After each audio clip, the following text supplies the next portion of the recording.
اگه تنها آدم ناراضی دنیا باشی چی کار میکنی؟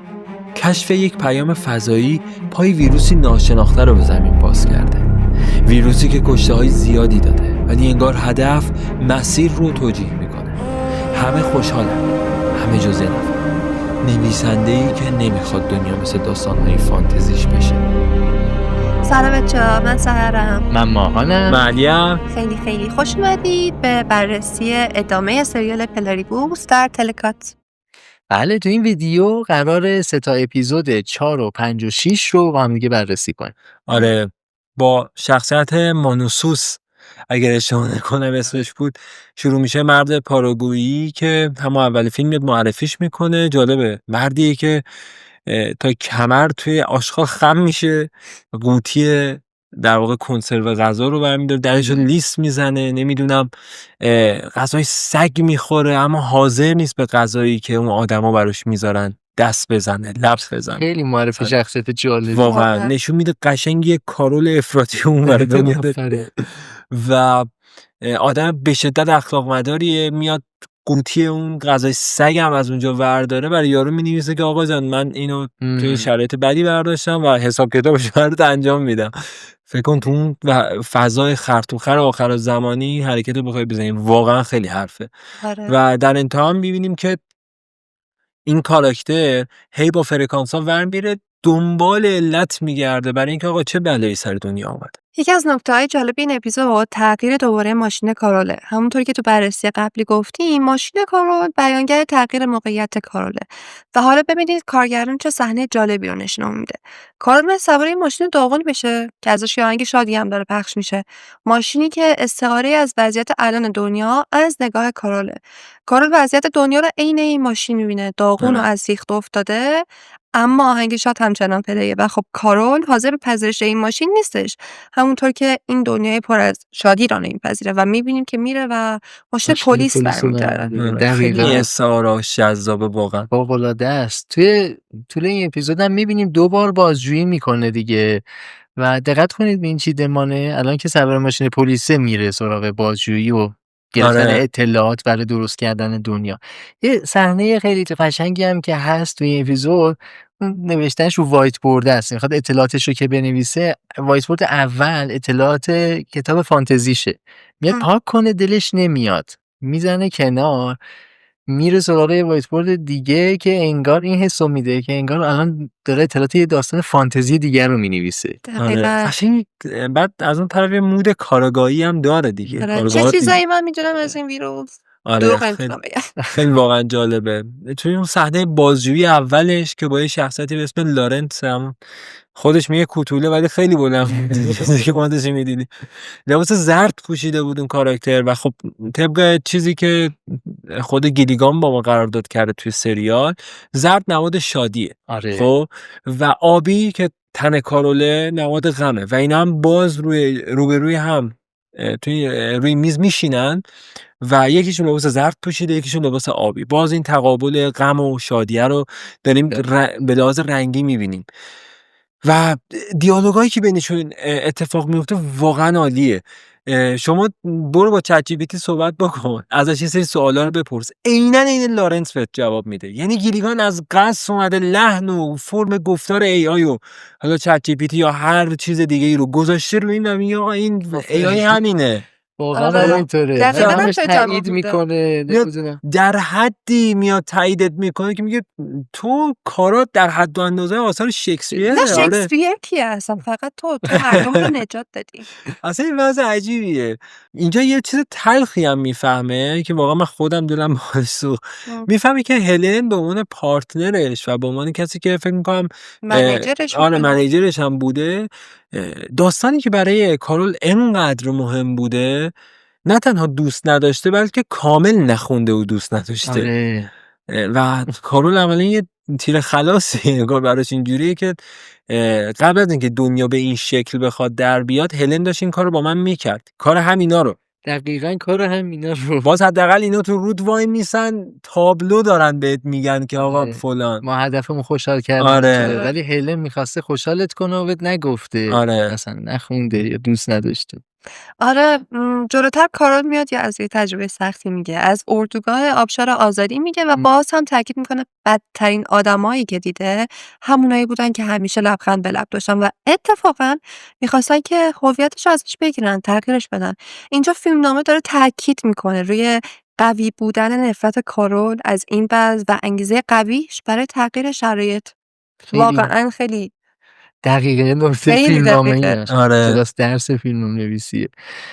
بالاخره هم یه روزنه امید پیدا میکنه کارول دیگه اونجا، از زوجا میفهمه که آقا یه راهی هست برای معکوس کردن این شرایط. با این حال چون زوجا چیزی نمیگه میره سراغ یه دارو تیوپنتال سدیم که جالب دارو اعتراف گرفتنه. خیلی جالبه. اسمش هم واقعا سخت. خیلی سخته آره.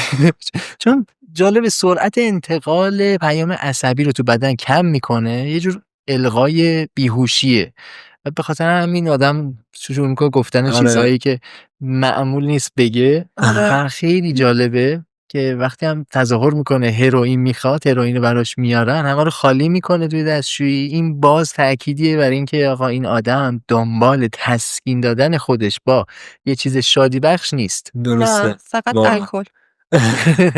من بعید میدونم حتی دیگه از این به بعد سراغ الکلم بره. انگار بابا این داره میره اتمام دیگه قدرته. همینطوری هی داره میخوره. نه دیگه اونجوری مثل آبه. مست سیامست اون نمیکنه. اوایل همش پناه می‌آورد به الکل. آره گذر کرده از اون. صحنه بعدی اون صحنه بازجویی دومشو داریم که عجب صحنه‌ایه واقعا. خیلی سن اشک خوبیه. کل مردم دنیا رو در میاره. به معنای واقعی. آره و دستبند میزنه به خودش و میاد خودشو وصل میکنه به بدنه‌ای که اونجا نماد حقیقته.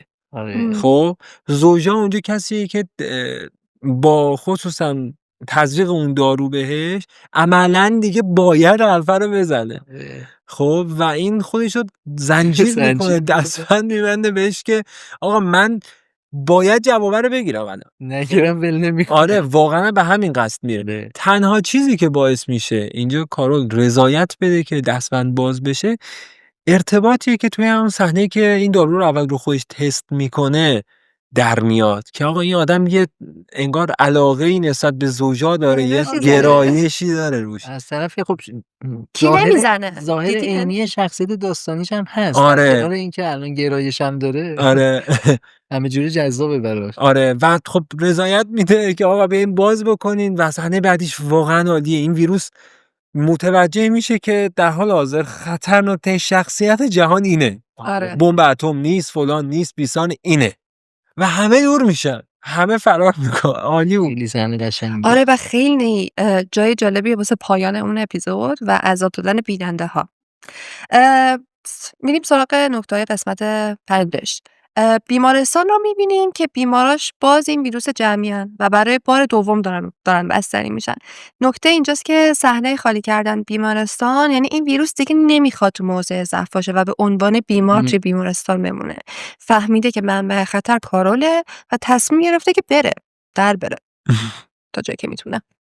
دقیقا اینجا کارول تبدیل میشه به تنها بیدار تو دل شب. من زن تنها آموزش کردم. کسی که رد دستبند رو دستش هست، رد دستبندی که برای رسیدن به حقیقت به خودش زده. از اونجایی که این دستبند رو خودش به خودش زده، موندن این دستبند رو دستش نشون داده اینکه این شخصیت حاضره برای درست کردن شرایط و فهم حقیقت خودش رو همه جوره گرفتار کنه. آره یه جوری تعهدش به پیدا کردن حقیقت. آره یه صحنه خنده‌دار دیگه ای هست جلو، صحنه این پهپاده که میخواد آشغالا رو برداره ببره. صحنه خیلی دوست دارم. خیلی خوب بود واقعا. شاید تو نگاه اول میگه که چی، ولی خب یه معنی داره. انگار اون وزن غم کارول برای پهپادی که حالا نماد اون ویروس است، چون همچنان به عنوان نماینده ویروسه داره میاد، سنگینه، نمیتونه ببره و محبتی که کارول پس زده بود از توی اون کیسه زباله میفته، اون ظرف غذا خب میفته و نشون میده که قرار نیست به این سادگی و از این محبت از این ظرف غذا خلاص بشی. حتی میبره میخواد تو آشغالی هم خودش دیگه با دست خوش بندازه تو آشغالی هم باز به زور میره یعنی راحت نمیتونه بندازه جا به زور از شر مربت اجباری میشه آره. خلاص شد. آره گفتی سطل آشغال یه صحنه جذابی هستش که کارول میفته توی سطل آشغال، سطلی که آبیه اما درش زرده و خب آره. گیلیگان تا اینجا به ما هم گفته این دوتا چه معنی دارن. از نظر نماد رنگ ها بخوایم بررسیش کنیم، گیلیگان داره بهمون میگه که قرار کارول با برداشتن این پوش زرد، همین شادیه، به یه حقیقتی تازه پی ببره. سقوطش توی اون سطل آشغال هم نشون میده که قراره به زودی یه کشف آبی و غمبار بکنه. آره خیلی قشنگه با واقعا. نماها و فهمشون قشنگ میشه نوستراداموس شد خیلی کرد جلوتر. بررسی این نمادا خیلی کمک کننده است. مثلا اون صحنه گرگا رو در نظر بگیرین، خیلی خیلی واقعا تمثیل خوبیه. گرگا به محل دفن هلن حمله میکنه و خب اون صحنه داره مراقبت کردن از بزرگترین اندوه زندگی کارول نشون میده. در برابر چی؟ اون درنده های طبیعت. خب اون ویروس خودش درنده طبیعته. آره. و از چند جهت به گرگ شبیه. آره. یکی این بحث که ما جلوتر میبینیم که مثل گرگ از جنازه ها تغذیه میکنه. از جسد تغذیه میکنه. آره. یا مثلا این زندگی جمعیشون دقیقاً گرگا به اجتماعی شکار کردن زندگی کردن همیشه توی یک گروهن اسم گروه و ویروس هم همین شکلیه دیگه. آره یه گروه درنده.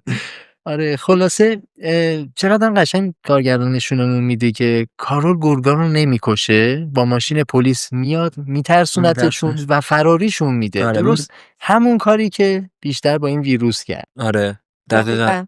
و هلن قبرش انگار آخرین سنگره برای کارول، میره سنگ بلوک با ماشین پلیس برداره بیاره. چه سنگه ماشین پلیس داشت و خیلی جالبه بک‌گراندش میبینیم همه چی خرابه، همه چی ترکیده است. من جالبه دیگه داره میگه که آقا تو این دنیای خراب، تو دنیایی که همه چیز داره نابود میشه، تنها کسی که دنبال ساختن کاروله. میره که یک چیزی بسازه و حالا چی میاد بسازه؟ اون دژی که قرار روی اون گذشته بذاره. آره. روی اون غمه بذاره که آقا این غمه رو دست نزنین. آره. اینجا آخرین سنگر بشریت. آره واقعا. انسان بودن.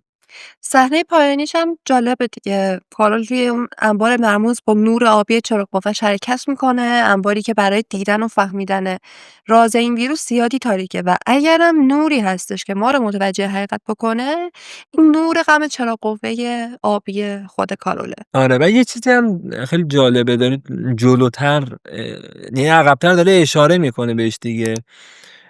این ویروس عملاً هیچ جنازه‌ای نمیذاره باقی بمونه و باز گرگا هم اومدن که این جنازه رو بخورن. خب بس میگی هی برندشم میبردن. آره اصلا نقدستم. اون اوایل هم که داشتن میبردن فکر میکنم روی اون کامیونم اون تبلیغ شیر بود اگه اشتباه نکنم. چیز خوبی گفتی. ذهنم درگیر شد. فقط می‌دونم روش عربی نوشته بود. آره خب بریم سراغ بررسی قسمت 6. توی شروع اپیزود قسمت 6 نمای بیرونی انبار رو داریم که غرق نورای زرده یا به قول خودمون آفتابی، ظاهر گرمی داره و بعد نور سرد و آبی چراغ قوه کارول میاد به صحنه اضافه میشه، دور اون دره هست و اینا. و من این حسو میداد که انگار مثلا فضایی ها میاد یکی رو میدوزن نور آبی مرموزی میاد. آره و چقدر استفاده از دوربین هندیکپ هوشمندانه بود که اون حس وحشت رازآلودی که هلن تو اون فضا داره تجربه میکنه ما هم باهاش تجربه کنیم، به ما منتقل کنه. ثبات نداشتن. خیلی واقعا صحنه واقعا واسه خود من گیرا بود. همش اینجوری بودم که چی شده تو رو خدا بگو چی شده. کارگردان واقعا فوق العاده ایه، اصلا عجیب کار میکنه. حالا ابزار به نحو احسن استفاده واقعا. جلوتر بازی صحنه داریم. خب دیاباته نشسته سر اون شرط بندی بحث برانگیز 5 میلیون دلاری ها. خیلی صحنه خوبی. ببین صحنه فوق العاده است. عین کلیشه‌های سینمایی داره فیلم برداری و کلا داستان داره روایت میشه. این کاراکتر نشسته، یه کاراکتر دیگه روبروشه که نوچه داره آره و اون کاراکتر خال بی‌نقص داره، یه شرط گنده وسط، همه چی مهیاه برای اینکه قهرمان داستان یه خال سرتر از اون خال بزنه وسط. کلیشه‌ای که همیشه خدا توی سینما میبینه. از فرض قصد آره دقیقاً. و از قصد میاد از این فضا استفاده میکنه که بگه آقا این کاراکتر دنبال اون دنیای بی‌نقص سینماییه. دنبال کلیشه است، از این فراتر نمیتونه بره. واقعا دقیقاً. فکرش فراتر از کلیشه نمیتونه بره. و یه چیزی که به شدت دوست داشتم شکستن اون فضا توسط اون ویروسه بود. نوچور که یه دست زدم و اینجوری که بعد نقشت بیرون نیا، نقشت بیرون نیا. یعنی چی؟ خیلی جالب. عالی بود. شکوند لیوانه رو بلند. آره خیلی خوب بود. آره کارول هم میاد که اون حقیقت تلخو بخواد بهش بگه. آره دقیقاً. و به یه چیز جالبی میرسیم اینجا. این از قبل حقیقت رو میدونه، دقیقاً همونجوری که اون دست برنده رو توی بازی داره. آره خب آره میاد و میگه که آقا من اینو میدونستم، این شکلی بود، فلان بود، بیسار بود و اینا. حقیقتی رو این حالا تحویل کارول میده، یعنی دقیقاً جاهاشون برعکس میشه. این حقیقتی رو تحویل کارول میده که یک برد بزرگ برای ویروس میشه. حالا این برد بزرگ چیه؟ آروم شدن کارول. خطرناکترین آدم جهان رو تو آروم کنی که آرومش خیلی کنی. راحت به تو کاری نداره. آره دقیقاً به تو کاری قرار نیست داشته تو گفتی باشن. نمیخوای دیگه. آره حله. آره ورود خود کارول به لاس وگاس یا همون شهر خوشگذرانی یعنی قطع شدن لذت دیاباته. خانمای خوشگل برهنه از جکوزی خارج میشن تا از کارول فاصله بگیرن. بعد صحنه تلویزیون دیاباته رو داریم، تلویزیونی که درست مثل رازهای این ذهن جمعی پنهونه و فقط وقتی نیازه میاد بیرون و بعد 2 مرتبه هم پنهون میشه. این یعنی ویروس داستان اهل پنهانکاریه و همونطور که سر صحنه قمار دیدیم به خواست دیاباته میتونه نقش بازی کنه تا دیاباته همیشه برنده رقابت‌ها باشه. عاشق دیاباته شدن این ویروسا. آره آره. خیلی دوست دارم سفیرشونه بین دقیقاً. آدمایی که دقیقاً سفیرشونه، واقعا کلمه درستی. کارگردان این موضوع دغل بودن دیاباته رو توی نما خیلی خوب به ما نشون میده. یه نمای متقارنی داریم که دیاباته و کارول آره. روبرو اون پنجره بزرگن و ما شاهد ضد نور شدن و سیاه دیده شدن دیاباته ایم در برابر کارولی که لباس سفید تنشه و 2 مجسمه این ورشونه که مجسمه اسبایی هم که حالت تهاجمی دارن. خبر از نبردی بین این 2 میده، سیاه و سفید. خیلی قشنگه و کارگردان داره میگه آماده باش، این 2 موضوعشون اینجوری، فکر نکن الان مسئله حل شد. آره خیلی خوبه که تو وقتی این نمادها رو میشناسی میتونی بفهمی واقعا که کارگردان داره بهت میگه از همون اولش. بعد کلا دیاباته رو زیاد توی این اپیزود 6 داره توصیف میکنه.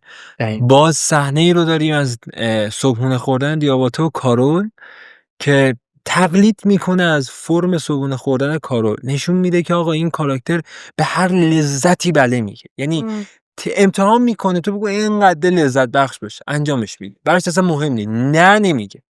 خب پیشنهادی حس کنه که میتونه لذت بخش باشه حتما امتحانش میکنه. آره نشون میده واقعا کاراکتر تنوع طلبه، ثبات نداره. خب و باز جلوتر توی صحنه دیگه هم اینو نشون میده. اینجا کارول میاد ازش خداحافظی بکنه بذار بره و میگه که ماشین دیگه ماشین حالا چیه؟ این ماشین پلیس. بعد ماشین دیاباته رو میاره نشون میده. ماشین‌های آره 7 تا بود. 7 تا لامبورگینی داشت که هر کدوم یه رنگ بودن. نشون دهنده چیه این رنگا؟ این رنگ با رنگ بودنه که آقا این کاراکتر تو هر زمان یک رنگه، آفتاب پرسته. دقیقاً. و خیلی ملاکشون آفرین خواستم ملاکشون بگم با هر کدوم نشون شنبه یک شنبه یعنی 7 روز هفته بود. این آدم هر روز رنگ عوض میکنه. قشنگ داره اینو میگه به زبون تصویر. آره و بعد دقت بکنید بچه‌ها به اون صحنه‌ای که کارول میذاره میره و دیاباته کجا قرار داره؟ بین 2 خط زرد.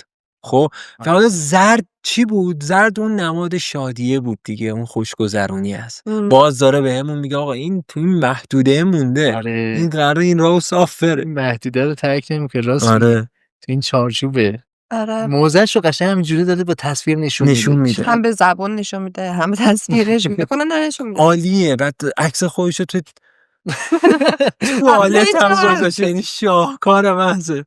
آره صحنه پایانی اپیزود 6 هم به همون آقای ماناسوس، اگه اشتباه نکنم ماناسوس اختصاص داره که داره سعی میکنه ماشینی که مدت زیادی خاموش بوده رو راه بندازه. ماشینی که باز هم میبینیم بازتاب شخصیت خودشه و حالا بین دو راهی که هست اون راهی رو برای رانندگی انتخاب میکنه که رنگای سرد داره، نه اون خیابونی که رنگای گرم داره. حضور یه مادر مصنوعی که بی جهت داره لبخند میزنه. بازم این یه تأکیدیه برای همسو بودن و همراهی این شخصیت با کارول توی آینده. که این دوتا شبیه همن، یه جای قرار به هم برخورد کنن. خیلی جالب گفتی. این ماشینه خیلی وقت بود خاک میخورد، اینا خودش هم خیلی وقت بود از این میدون به دور بود. آره. راه افتاده. چقدر اینا هم دقیقاً. آره واقعا. خب دوست دارید یک کم از نقطه ضعفش بگید؟ آها آره، من چند تا نقطه ضعف به ذهنم میرسه. نمیدونم شما چیزی خاصی هست تو ذهنتون؟ من اون صحنه که گرگا حمله میکنن به نظرم اون گرگا خیلی مصنوعی بودن، خیلی پیام خوبی رو داشت نشون میداد، خیلی کارکردش خوب بود. CGIش خوب نبود، یعنی انگار نقاشی کرده بودن گرگا رو. یکم رو مخم بود مگر ایراد دیگه نمیشه. قبول دارم که به لحاظ کیفیتی خب کیفیت بالایی نداره. خب من دوستانی که فرانکشتاین دیدن میگن تو اونجا چرا اونجوری بودی.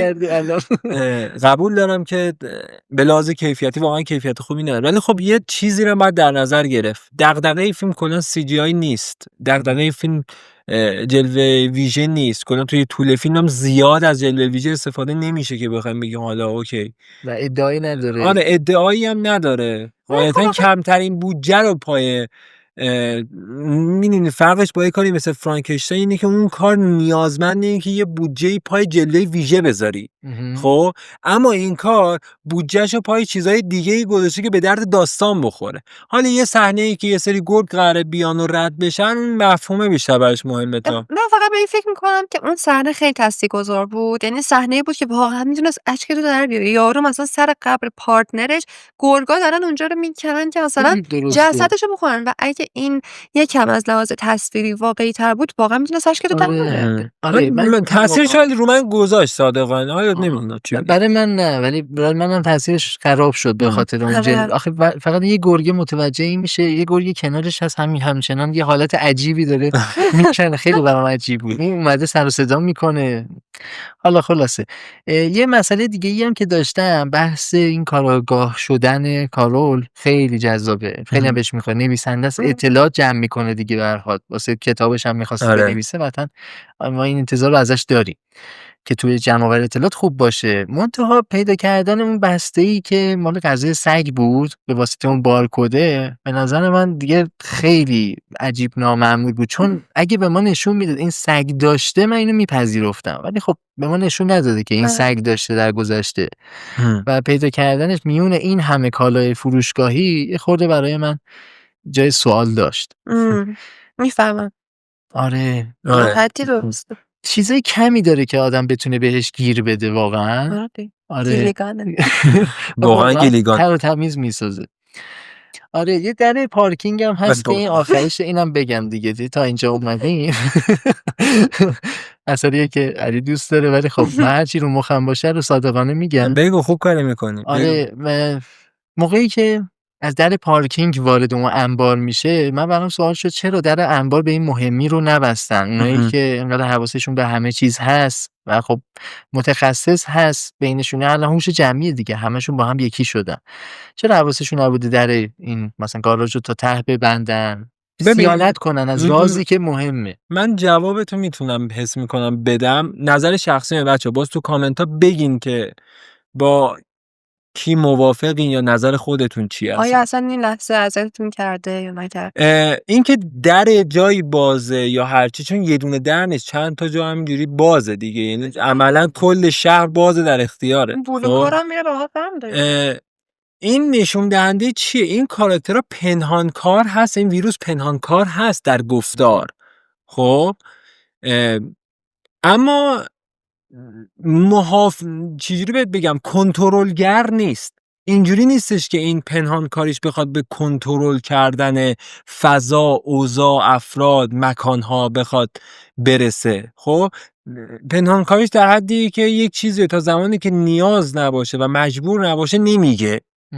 خب جوابیه به نظرم منطقی هم میاد، چون خیلی از جاها مثلا یادم نمی جایی باشه که درش بسته باشه رو به همه جا بازه، همه جا در اختیاره. و حتی کاراکتر دیاباتی یه جا اشاره میکنه، میگه من خودم ازش پرسیدم چرا آقا اینقدر شیر میخورین، برگشت بهم گفت فلان.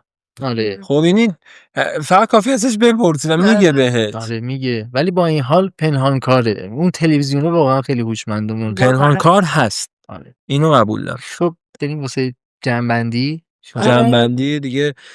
نه جمع منظورم جمع بندی. نمره‌های آره شما به این 3 تا قسمت، یعنی 1 و 2 و 3 رو بذارید کنار، به این قسمت 4 و 5 و 6 چه نمره میدید؟ و چون میدونم دوست داری اولین نفر جواب بدی شما بگو اول. دلم میخواد الان لجه علیو در نمره پایین بده. نه اصلا واقعا نمیشه. خیلی خوب. آره نه من تا اینجاش واقعا قافلگیشم خیلی خوب بود. فکر میکردم حالا یه سری جاها عوض بشه روند، ولی هی آره. یگانه واقعا واقعا کارشو داده خوبه. من دوست دارم. منم دوست دارم. من بهش تا اینجای کار 9 میدم. بگم؟ بگو.